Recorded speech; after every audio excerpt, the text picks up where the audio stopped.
Kempegowda ಏರ್ಪೋರ್ಟ್ನಲ್ಲಿ canteen ಆಹಾರದಲ್ಲಿ ಉಳಪತ್ತೆ. Airport ಸಿಬ್ಬಂದಿಗೆ ನೀಡುವ ಆಹಾರದಲ್ಲಿ ಉಳಪತ್ತೆ ಆರೋಪ. ಏರ್ಪೋರ್ಟ್ ಕ್ಯಾಂಟೀನ್ನಲ್ಲಿ ಸ್ವಚ್ಛತೆ ಇಲ್ಲ ಅಂತ ಸಿಬ್ಬಂದಿ ಆಕ್ರೋಶ.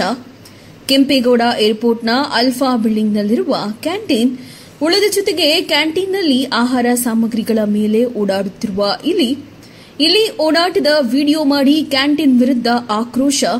ನಿತ್ಯ ಸಾವಿರಾರು ಜನ ಸಿಬ್ಬಂದಿ ಊಟ ಮಾಡುವ ಕ್ಯಾಂಟೀನ್ ಸಿಬ್ಬಂದಿ ತೆಗೆದುಕೊಂಡಿದ್ದ ಊಟದ ಸಾಂಬಾರ್ನಲ್ಲಿ ಉಳಪತ್ತೆ.